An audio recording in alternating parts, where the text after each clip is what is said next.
Some people upgrade their houses, like they move some walls, they paint, change their kitchen. These are some minor changes. But the sort of transformation that you're talking about is like someone coming here with a bulldozer, just destroying this house completely and making the land flat, and then starting from scratch. You have someone like Rumi or Gilgamesh, or perhaps someone out there in the 21st century who has a life, who has a personality, who has social status, who cares a great deal for their parents. They're respected in their community. They have hopes and dreams and goals. They're also very educated, case of Rumi. Add to it the fact that all of us have a personal history. You have your experiences in life. Those experiences give you identity. You have psychological narratives. You have emotional narratives. They're just very difficult to get rid of. The sort of transformation that takes place for us is that you just have a tiny insight about something about yourself, and it creates some understanding, but that understanding really doesn't do much for the whole of you. It's like you have a car that's 1960s, everything is falling apart and they've changed the brakes. Well, that's great, but the windshield is bad, transmission is bad. So there are a couple of things. I think when we talk about like the transformation that the Buddha went through, transformation that Gilgamesh went through, or Rumi went through, these are not really transformations. They're like you destroy one life and you create a completely different, a completely new one. And I don't think you can find very many people throughout human history that have gone through such transformations. It's a complete overhaul. Rumi had 3 books that he cherished and he read every single night before going to bed. Rumi was given the cloak of just teaching his community at the age of 20, and all the way till the age of like 37. That's a long time. Add to it he's married, add to it he has children. And that's a lot of wealth that you have on the inside. And then all of a sudden, someone who's like in his 50s or 60s all of a sudden appears and says, your life doesn't mean anything. And you also have to be at a certain place, as Rumi was, to kind of be okay with this reality. It's not that it's not painful, but he has found a support system where he gets slapped by this old man and he likes to slap and he says, slap me some more. The common denominator for all these people is that, whether it's Gilgamesh or Rumi, is that they fall in love with someone. In the case of Gilgamesh, it's Enkidu. In the case of Rumi, it's Shams. Not quite sure what kind of a love this is, because both of these people had, a long history inside them. That's a lot to have on the inside for someone to get rid of them. And I think the very simple answer to your question really is both Rumi and Gilgamesh loved. I don't know what kind of a love this was. It made them hollow from the inside, and that hollowness made them extremely passive, and that passivity made them extremely receptive to whatever Enkidu was offering or whatever Shams was offering. I think as stories go, they're really great stories. They're beautiful, intoxicating, they're magical. They kind of allow you to touch something that physical life doesn't really offer you. Transformation is always painful because you're losing things that you know, and you hang on to them very, very tightly because you don't know what's going to happen to you without them. And then you're taken into a world that you've never experienced that's equally devastating. And you have to wait and wait and wait and wait. The first book of poetry that Rumi wrote was dedicated to his teacher, about 700 poems. And there are many of them that are joyous and happy. And there are many of them that he's in such despair. But the way I think it works is you encounter someone, you encounter something, and you don't know what is happening to you all of a sudden. Your life seems to be normal, but for some strange reason something happens where your emotions begin to shift. And it's caused by this new experience. And as you lose more and more control, your conflicts begin to grow. And the truth is, you don't have to sacrifice anything. You don't have to make any effort. There is no will involved, none of those things. Things just fall off of you. You just begin not to care. And it becomes so evident, you just don't care. I mean, in many ways, really, it's like giving birth to a child. You just hold their hand and you just take them wherever. And every time they misbehave, you just smack them. Sometimes gently, sometimes rough, but that's how it is. And I think that's how transformation takes place. You don't know why, you don't know how, but someone mysteriously has gone inside you and, created a home within you. And you want to push them out, but you can't. It's impossible. You don't really want to feel the way you feel. It's like you're out of options, really. And this great love or passion that's now grown inside you just gets rid of things that is alien to it. And I think it's the quickest way.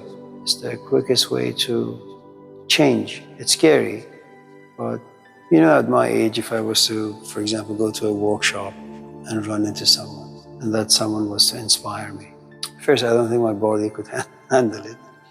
Second, I think my education would get in the way, and my experience being in the classroom and knowing what little I know about this and that. Third, the idea of if this man, for example, or whoever this person was living some 20, 30 or an hour away, I have to talk to Sarah about that. And there's a good chance that I'd get a good spanking. Then there would be the kids. Be a good spanking from there as well. And then as I'm driving to this person's house, I would say, well, I guess, they're not going to have much of a relationship with me. They'll probably need therapy in a few years. Then I'll be overridden with guilt and all that stuff. And then there's a good chance I'll probably just make a U-turn and come back home. Because most of us function in a very transactional way. Even someone who's been an alcoholic for a while, to want to reform his or her life, it's an amazing thing if you can do it. It really is. The sort of things you have to give up. Man, the new person you have to become that remains unknown, a mystery really. I guess the point I'm trying to make is no one in their right mind would desire any of this stuff. A reflection or transformation. It does really go against the flow of life. It really, really, really, really does. You want to enjoy your companion's physical body. That's instinctual. That's just what people do. But then you mess it up by saying, why? This is meaningless. I want love, I want passion. It just gets messed up from that point on. On Thursday, when I woke up, I felt extremely tired, so I went to the shed downstairs. As I was cleaning up, I realized the daughter of fire is just laying on the table. And luckily for me, I had my glasses down, an extra pair, so I put them on and started reading about 50, 60 pages. I realized it's such a good book, how she slowly she was tormented for about 600 pages. So many passages where she just wanted to know why she's alive, that death is much better than this sort of a life. And then you watch some of her videos. There is such an immense amount of power in this woman. And you say, is this the same Irina that wept every single day for 600 pages? And the answer is yes. But even after all of that, being married twice, she missed having a child. So she adopted Llewellyn Vaughan. She gave him the power to kind of organize this foundation that she had created. A completely incompetent human being, Llewellyn Vaughan. But the point I'm trying to make that despite all of that, there was still some lack within her, which is okay. There is so much of yourself that you have to give up. And the truth is you don't have to do anything. Once you kind of fall in that trap, things inside you will slowly oxidize, and then you'll have to learn what to do with having nothing. A few years ago, I got an apple tree from Costco. It has 5 different kinds of apples. I don't know what you call it in English. In Persian, we call it payvan. That you have this trunk of a tree, apple tree, and then you drill the trunk, and it doesn't matter what kind of an apple tree it is, but you drill the trunk and then you cut the skin of, say, like Red Delicious, and you put it in this hole, and then you tape it. And then You drill another hole somewhere and it's like Fiji apple. You cut the skin of that branch and you put it inside this hole. And all of a sudden what you have after 5 or 6 or 7 years is that you have one trunk, but you've attached all these different apples to it. And now, after 2 years, it has like 100 apples. One Fiji, one red, one delicious. I don't know what they're called, but that there is a part of a human being that needs to be cut, and it's just flesh. It bleeds. And then that part is taken and inserted inside the Socrates, and it's taped. It can't walk away, it can't run away. And then somehow what lives inside the trunk, what lives inside Socrates, feeds this new branch. It adopts the culture of the trunk, adopts the culture of the roots, adopts the culture of the soil. But what it does is it never loses its own originality. In other words, it has a good amount of Socrates inside it, but it just turns out to be the apple of Plato, not Socrates. And that's what transformation is. Rumi doesn't become Shams. Rumi gets connected to, for lack of a better word, Rumi gets connected to the soul of Shams. It's glued in that. And then stays in it for 5 years. And then all of a sudden you have this fruit called the Divan, Divan Shams. You have another called Fihe Mafi. You have another one called Rubayat. You have another one called Masnavi. I think that's the only way transformation will happen.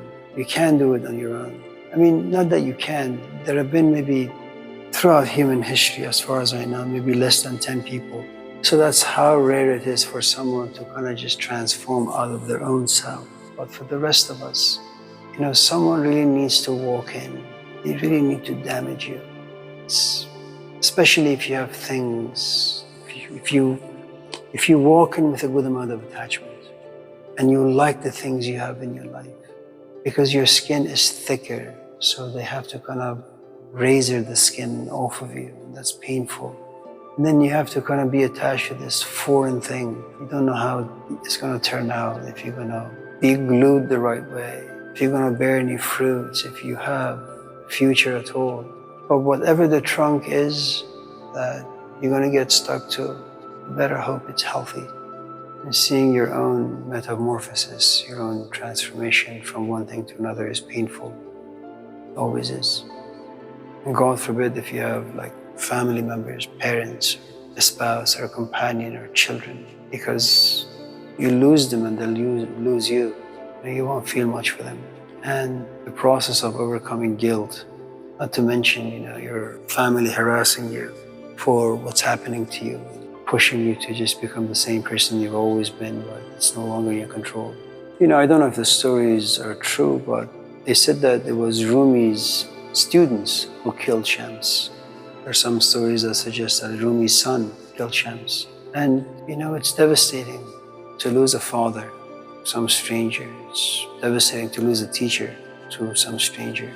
And because ultimately jealousy and envy are rooted in beauty. You have something, I covet it, I like it, I envy you for having it, and I'm angry for me not having it, and I want what you have. There is something about what you have that inspires me, but I don't have it and I can't have it, and it upsets me. To be a human being and to be like a leaf, to go to the left and then to go to the right and to go up, down, and you come down. No direction. It's confusing. It's horrifying. I mean, that's how it is for Shams and Rumi. That's how it is for Enkidu and Gilgamesh. And why anyone would want to put themselves in that particular situation is unknown to me. I wouldn't know. You have to be insane, or you have to be madly in love with something or someone to kind of jeopardize your past, your present, your future. It's done, but you have to be crazy, good kind of crazy. There is this poem, I can't remember the whole thing, probably butcher it too. Saram dadi o samanam nadadi, bejuz bakht parishanam nadadi. That he gave me a house, he never gave me a home. That all the waters in the universe, you put them in my eyes, and then you forced me to cry.